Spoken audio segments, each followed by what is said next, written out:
শীত মানেই কেবল গুটিসুটি হয়ে ঘরের কোণে বসে থাকা নয়, শীত মানে ঘোরাঘুরি, প্রকৃতির ছোঁয়া আর অনুভূতির প্রকাশ। আর এই বিষয়টিতে পিছিয়ে নেই তারকারাও। সেই ভ্রমণের গল্পই এখন জায়গা করে নিচ্ছে সোশ্যাল মিডিয়ায়।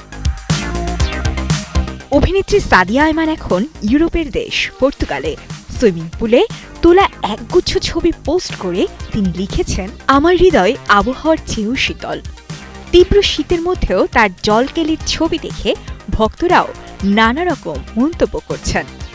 কারো মতে তার রূপেই নাকি শীত পালিয়েছে, আবার কেউ প্রশ্ন তুলেছেন ছবির সময়কাল নিয়ে। অন্যদিকে পারিবারিক উষ্ণতায় শীত উপভোগ করছেন অভিনেত্রী রিচি সোলাইমান। টানা তৃতীয়বার অর্জন করেছে দেশের সেরা সুপার ব্র্যান্ড স্বীকৃতি বসুন্ধরা টিস্যু। থাইল্যান্ডের ফুকেটে স্বামী ও সন্তানদের সঙ্গে কাটানো মুহূর্তের ছবি শেয়ার করে তিনি লিখেছেন, ফুকেট সৌন্দর্যের দ্বীপ, নীল আকাশ, সমুদ্র আর পরিবারের হাসিতে যেন শীত হয়ে উঠেছে আনন্দময়। বিদেশ নয়, দেশের ভেতরেই প্রকৃতির কোলে শীতের ছায়া খুঁজে নিয়েছে চিরকুট ব্যান্ড।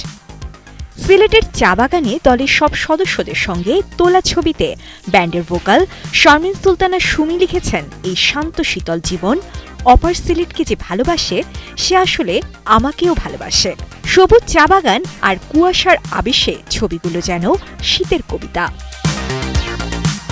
এদিকে রাজধানী সহ সারা দেশে যখন ঘন কুয়াশা আর কনকনে ঠান্ডা, তখন শীতের পোশাকে নিজের স্টাইল প্রকাশ করেছেন অভিনেত্রী তানজিম সাইয়ারা তটিনী। শীত ক্যাপশন দিয়ে পোস্ট করা তার ছবিগুলো ভক্তদের নজর কেড়েছে। শীতের এই সময়টায় কেউ বিদেশের নীল জলে, কেউ পরিবারের হাসিতে, আবার কেউ প্রকৃতির নীরবতায় খুঁজে নিচ্ছেন স্বস্তি।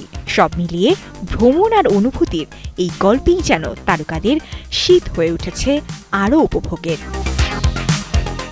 সাজিয়া ইসলাম, কালের কণ্ঠ।